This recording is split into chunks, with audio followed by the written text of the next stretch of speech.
जो भी दर पे आता है खाली नहीं जाता है, सुनती है सबकी पुकार। चरण में आते हैं शीश झुकाते हैं, करती है मैया बेरा पार। जो भी दर पे आता है खाली नहीं जाता है, सुनती है सबकी पुकार। चरणों में आते हैं शीश झुकाते हैं, करती है मैया बेरा पार, करती है मैया बेरा पार।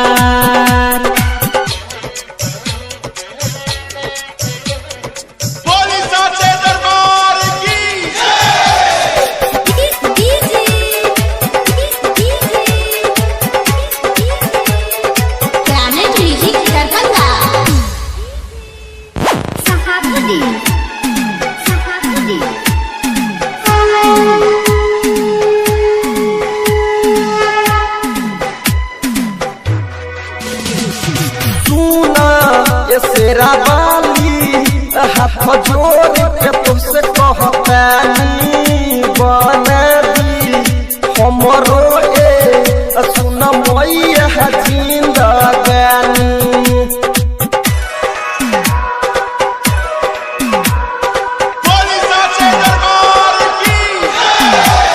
सुना शेरा वाली हाथ जोड़ के तुझसे कहतानी, हमारो सुन मैया जिंदगानी। शेर पर मायाती है खुशियाँ बरसाती है, दया का है मैया भंडार।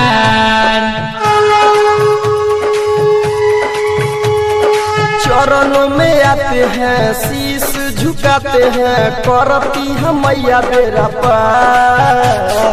जो भी दर पे आता है खाली नहीं जाता है, सुनती है सबकी पुकार।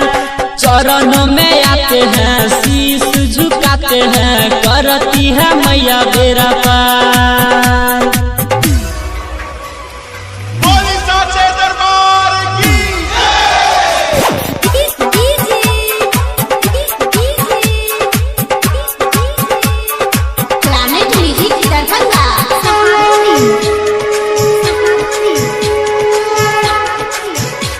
रंजितवा किसनवा के मैया लायक बना देना, चंदू यादव के मैया के बेरा गायक बना देना।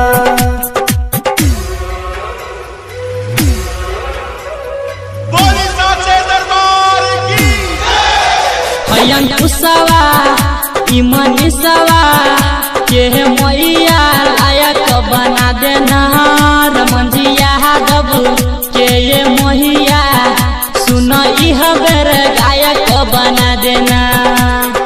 मन हरसाती है कष्ट मिटाती है, जो कोई लेता इनका नाम। चरणों में आते हैं शीश झुकाते हैं, करती है मैया बेरा पार। जो भी दर पे आता है खाली नहीं जाता है, सुनती है सबकी पुकार। चरणों में आते हैं शीश झुकाते हैं, करती है मैया बेरा पार, करती है मैया बेरा पार, करती है मैया बेरा पार।